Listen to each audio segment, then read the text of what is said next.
It's that time of year, my friends. It's time to chase down those turkeys, stuff them with some good old food, and put them down your gullet.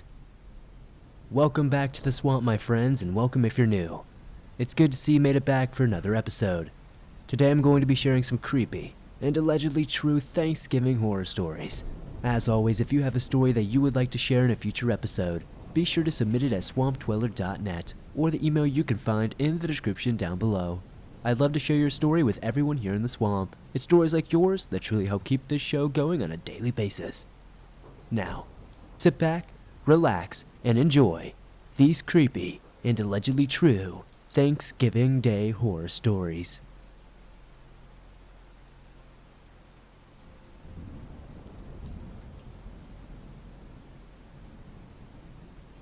Hey Swamp Dweller, I love your stories, and as promised, I have a few stories of my own from South Carolina. I want to start off by saying that I am a female in my 30s. This happened when I was 11 or 12 though. My brothers and I are adopted from the Cherokee bloodline, and are very sensitive to unnatural things. So our stories start at a young age, but it was something my adopted mom said at Thanksgiving that made me and my brothers look at each other with absolute fear that none of us had felt in many years. Mom told us that she had been having nightmares about a demonic-looking dog creature with glowing yellow eyes since Grandma had passed, and she was now living in her house. So, my brothers and I went outside to recant the issues we had at the time. As I said, I was 11 or 12, which means one brother was 10 and the other was 9. We had gone to Grandma's every summer, which was fine because Grandma had a massive plot of land smack dab in the middle of nowhere. Our great uncle lived across the wood line and had cattle and chickens, and we would usually enjoy our time at his farm. An hour and a half of being stuck in the car, and we got to the farm. We still have a bit of time before the sun goes down, so we slipped into our muck boots and started walking around the great big field in front of Grandma's house. Something had caught my attention on the other side of the area though. My brother Jay then looked at me and asked, "Kay, what did you see?"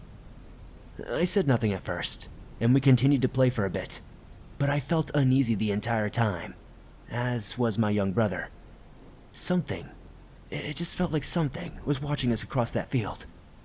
As it starts to get dark, my grandma lets the dogs out to come and try to retrieve us from playing, which was how we knew it was time to go home.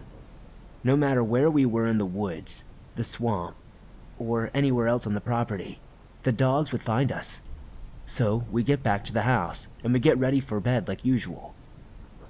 Now, it's about 9 o'clock on Thanksgiving evening, and I hear one of the cows outside lowing very loudly, like she was being attacked or something.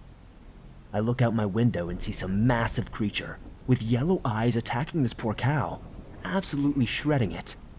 The following day, my uncle came to the house and asked if we had seen anything in the pasture last night, as one of the beef cows had been mutilated. I stay quiet, as my adopted family doesn't believe in supernatural things anyway, and I didn't want to be ridiculed anymore.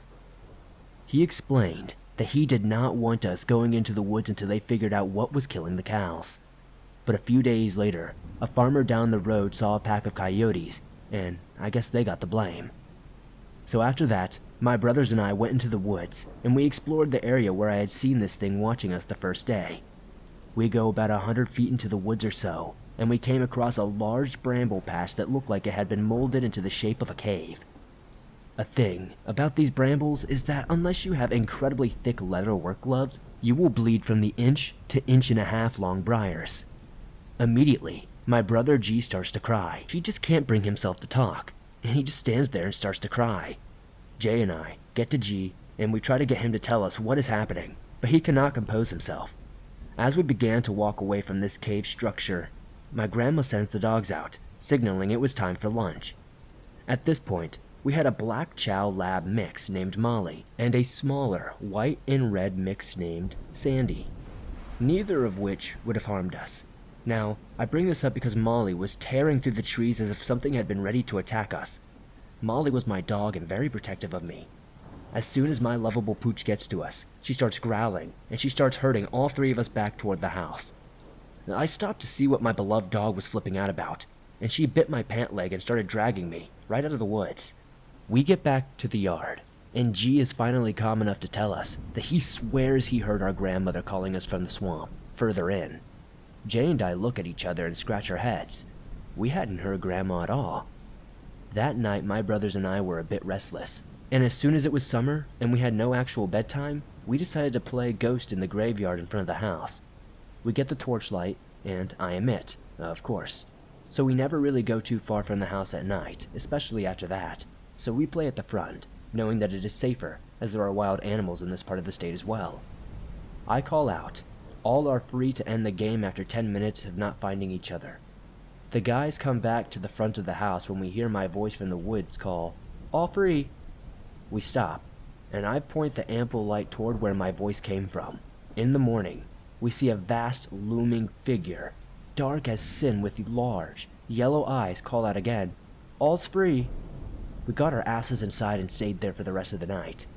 Even to this day, sometimes when we go out there, we have seen the eyes and hear my 12-year-old voice call out, "All's free." So, to the creature in the woods, I don't know what it is, but I don't ever want to meet it.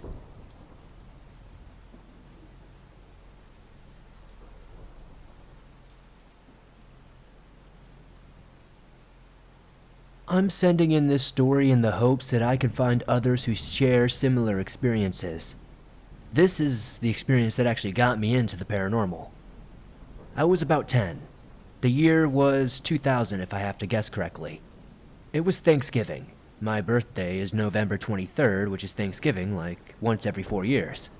I can't recall if the day in question was one of my birthdays or not, but it's not really essential. Okay, so I live in South Mississippi, and for the holidays, sometimes we see our extended family one town over. They have a big house, a lot of land, and live out in the woods, and have smaller buildings around the main house used for storage.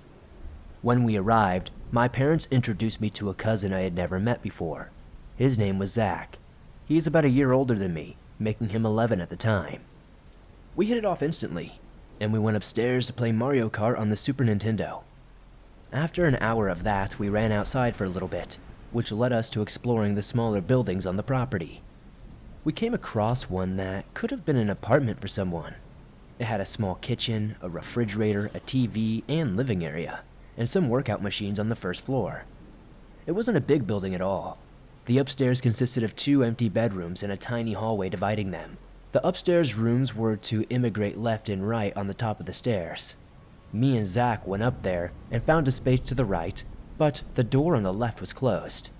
So we went back to the first floor, fired up the TV so we could be away from all the adults for a while, and were just hanging out. One of my uncles even came in to grab some frozen food from the freezer at some point and told us to have fun and be safe.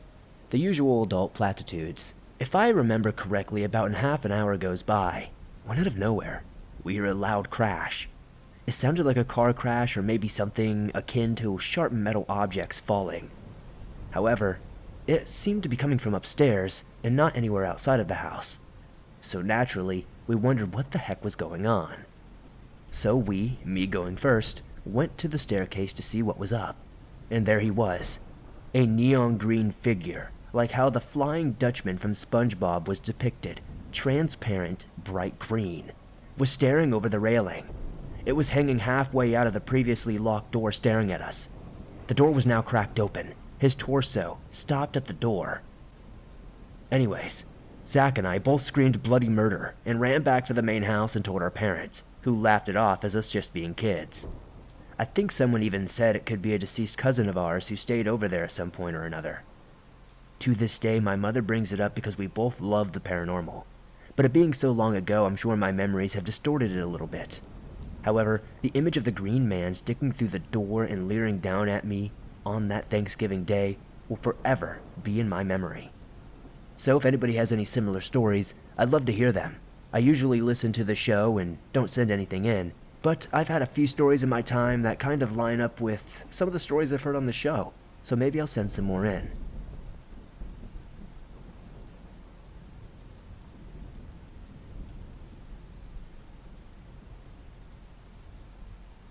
This experience happened at sometime around 1:20 a.m. Thanksgiving morning 2018. I lived in southwest Washington State at the time and had rented a vacation home in Lincoln City, Oregon, to accommodate me and my sister's family, who was flying in from Hawaii for the Thanksgiving holiday. We had all arrived at the rental around 3 p.m. About 7:30 p.m., my son started yelling for me. He said my 1-year-old grandson had gotten into my case with my blood pressure meds, and sure enough, one of my pills was missing. We panicked and called Poison Patrol, who told us to call 911 ASAP. They sent an ambulance and took my grandson to a small hospital in the area. The staff there did what they could but told us they were not equipped for the situation, and my grandson needed to be transferred to Randall's Children's Hospital in Portland, Oregon. So on Thanksgiving Eve, a pediatric ambulance was sent from Randall's to Lincoln City, about 2.5 hour to a 3-hour drive due to the holiday traffic. It arrived around midnight to pick up my grandson.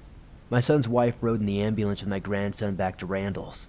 My son and I went back to the beach house to get diapers and clothes and all that. We started driving to Randall's at about 12:30 a.m. Okay, so here's where we encountered something that my son and I will never forget as we live. We had been on the road for about an hour at this point, and had just passed the Spirit Mountain Casino on Highway 18, where, in the area, that was all hay farmland in between Bellevue and McMinnville. The road has 2 lanes, only, and is a long deserted road, especially at that hour of night. The ride between was very emotional as I felt incredibly guilty for having packed my meds in a side pocket of a tote bag where my grandson could access it. I was terrified for him and crying. My son was also upset, and although he was trying to hide it, I knew he blamed me. Anyway, here is the crazy part. As we were driving, I noticed my son slightly drifting in the road because he was falling asleep. Twice I asked him if he was okay and if he needed me to drive. So, being that I was very concerned that he may fall asleep, I was very aware and watched the road in front of us, making sure we would not hit anything. We were going down the road at about 55 miles per hour. In the distance, we both saw what, at first, we thought was a deer running in our lane of the road, coming straight at us. But within a couple of seconds, we realized it was no deer at all, but a golden-colored horse. It must have been around 250 to 300 feet away at that point. It got closer fast, and as I said, we were traveling at about 55 miles per hour. As it got roughly 150 feet away, it leaped upwards and morphed into some giant owl right before our eyes. The wingspan stretched past our lane in the road. My son and I estimated it between 12 to 15 feet in wingspan. This thing was enormous. As soon as we saw that, my son yelled out, "What the f?" and we swerved the car to the left to avoid it. And just as he did this, the owl immediately landed about 50 feet ahead of us to our right. In that little area outside the white line, like the bike path area, the owl tucked its head into its wings and into its chest, like it was scared and trying to hide. As we drove past it, I got a good look at it from my window, and its head and wings tucked in, it still came up to about the bottom of the window of the Subaru. It seemed like it was wider and bigger than that of a beach ball, so about 3.5 feet tall, 20 to 24 inches around the body. This thing was giant. Now, as soon as this happened, it was almost as if a trance came over us. It affected both of us in very much the same way. 1. We both did not speak a word the entire drive at all until we got to the hospital. 2. We both lost all feeling of being tired, and it felt like calm, alertness, and awareness took over. I've never even felt that fear, that he would fall asleep after the encounter anymore. And 3. The memory of the experience was crystal clear. Still, curiosity, wonder, or even awe did not hit us until I drove back through that same area the next afternoon after my grandson was discharged. Suddenly, I started letting everything I saw that night pour out in front of us. The same thing that we saw, my son's wife was asking us questions about it, and we were both yelling out the same answers. It was mind-blowing, and to this day we talk about it and wonder what we witnessed that night. We both agree that this seemed to be some sort of mythical creature or shapeshifter or something. We both agree that whatever it was good and meant no harm. Maybe it was a guardian of some sort. Hopefully, anyway. The fact that we both saw it is incredible, though. I don't know if animal spirits, shapeshifters, or magical creatures exist, but this definitely sealed it for me.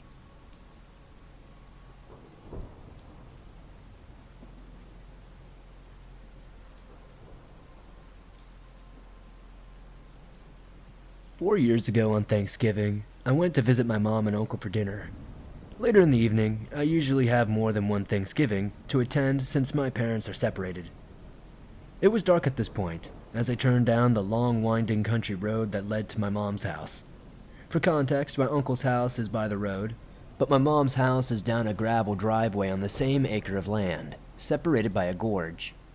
As I got closer, I saw the bright flashing lights of ambulances, cop cars, and fire trucks.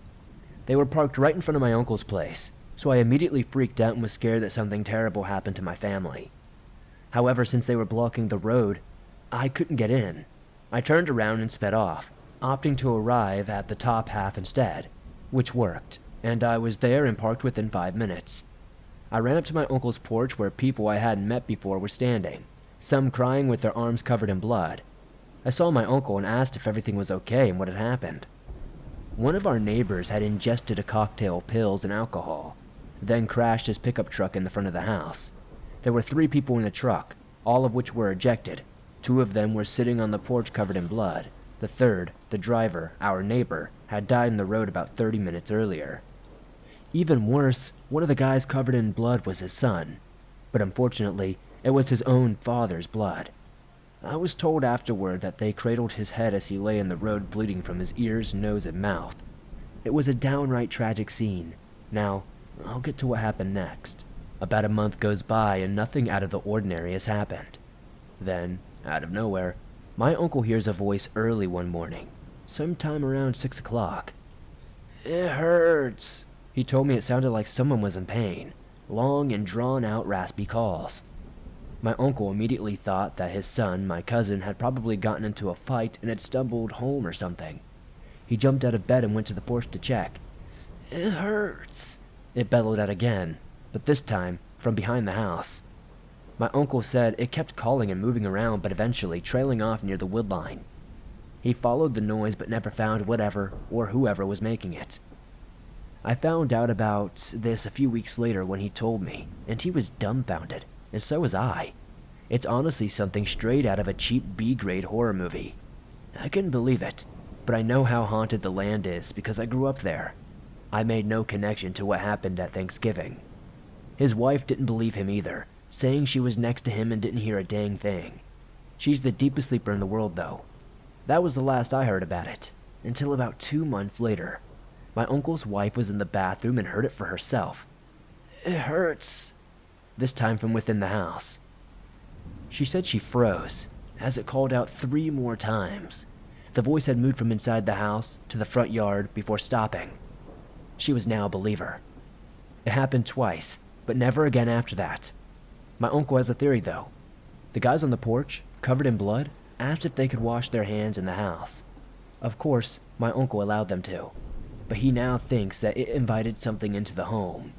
It was the literal washing of the neighbor's blood down the drain that allowed it to manifest. My uncle also told me later that when the man died, he could smell death. He said it smelled awful and rotten, but lasted only a few seconds at a time. I wasn't there to witness the voice, but my uncle and his wife, who is a skeptic, have 0 reasons to make up a story about their dead friend. A year ago, I was at their house and saw the shadow of a man in the road move behind my car before disappearing. I believe it was the man from Thanksgiving night.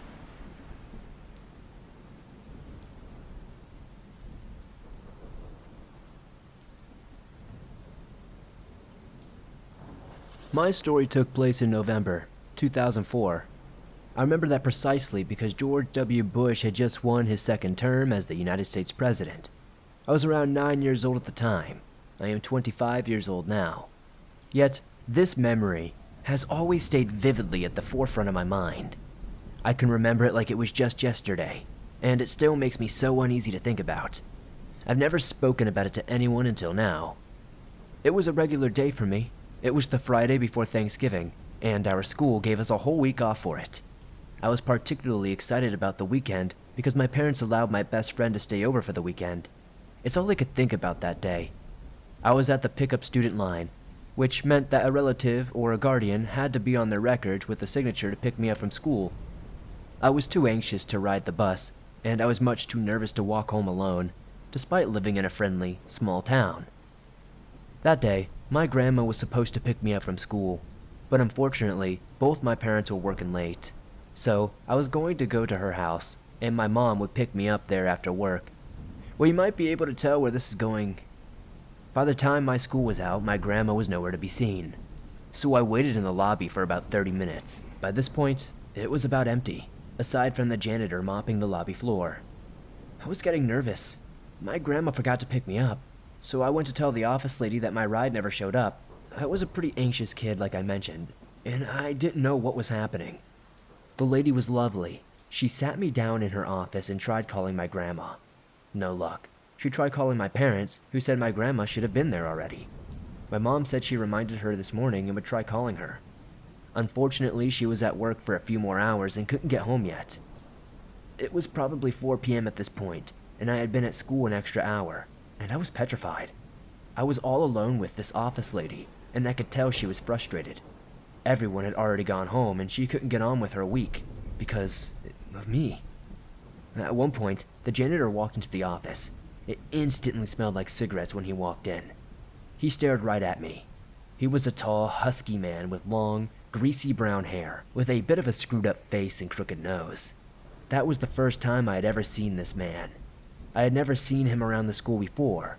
Considering the small town I was from, it was weird that I didn't recognize him, but I guess it wasn't out of the realm of possibility. His presence instantly made me nervous. I'll never forget the way he looked. He struck up a conversation with the office lady. I remember this part clearly for some reason. He asked her what she was still doing there. She told him, and then nodded in my direction. He looked at me intently and sat down next to me. I can still smell the cigarettes to this day. Hey kid, I bet you're excited about Thanksgiving break. Bet you're excited about your family time. Me too. Listen, your grandma's place is on the way to my house. I know her, and your grandpa too. I'd love to give you a ride over there. I know right where it is. He said to me. He continued. I know it's scary to feel lost, but I'd love to help you out. He smiled at me. I looked over at the office lady. She looked gleeful that she wouldn't have to wait another hour with me for my mom to get here. She said, "Why, that would be great. My husband is waiting for me to get home now." He stood up and said, Great. Then, without my permission, he grabbed my hand, pulled me out of the seat and said, Let's get going then. Grandma must be worried about you. I shivered. I thought about what he said. He said he knew my grandpa too. Unfortunately, I didn't have a grandpa. He had passed long before I was born and divorced my grandma many years before that. I sat back down and shook my head without saying anything. He looked at me blankly, and the office lady looked disappointed. Then he walked out without saying anything. 5 p.m. rolled around and my mom finally showed up to get me. It turns out my grandma had forgotten to set the alarm and was sleeping the entire time. When I went to my mom's car, I saw him again in the lonely staff parking lot smoking a cigarette. Finally, he looked in our direction, got in his truck and drove off pretty sporadically. The thing that gives me shivers is that he didn't drive towards my grandma's house. Instead, he took a left from the school which would have taken you out of town to the city, the opposite of where he said he was going. I never saw him at school again. I had never seen him before that, and I have cried thinking over this so many times. I remembered I had so many nightmares for years and years where the office lady made him take me with him so she could go home sooner. I attribute this to my development of anxiety and paranoia later in life, but this was one of the scariest things that ever happened to me. Thanks for listening to these creepy and allegedly true Thanksgiving horror stories. If you enjoyed these stories, please be sure to hit that like button. The more likes this episode gets, the more YouTube promotes it to fresh new eyes, and that helps the swamp grow over here. If you're listening to this on Apple Podcast or another podcast platform, please be sure to give this a 5-star rating over there, as it helps us grow there. If you're new to the swamp, why not join us? Hit that subscribe button and turn on notifications to never miss a new episode, as I upload them nearly every single day, and all things natural and supernatural. If you have a story that you would like to share in a future episode, be sure to submit it at swampdweller.net, or the email you can find in the description down below. I'm always looking for fresh, new, scary stories to share here in the swamp, and I'd love to see yours. I'd love to know in the comments down below what story tonight was your favorite. Honestly, these were some pretty interesting ones. Maybe not quite as scary as the normal, but definitely very strange. If you're on the go and don't have YouTube Premium, but still want to download and listen to your favorite scary stories from the swamp no matter where you go, you can download them absolutely free from Apple Podcast, Spotify, Stitcher Radio, and just about anywhere else you find your favorite podcast online. If you would like to support the show outside of hitting that like button, subscribing, and potentially giving us a 5-star rating on iTunes, maybe check out the merch store. I've got hoodies, t-shirts, face masks, and more. I'd love to see you guys wearing some cool swamp threads. Don't forget to join me on Instagram, Facebook, and Twitter. I'd love to get in touch with you guys all over there. And I'll see you all soon with another creepy video. Happy holidays, my friends, and stay safe.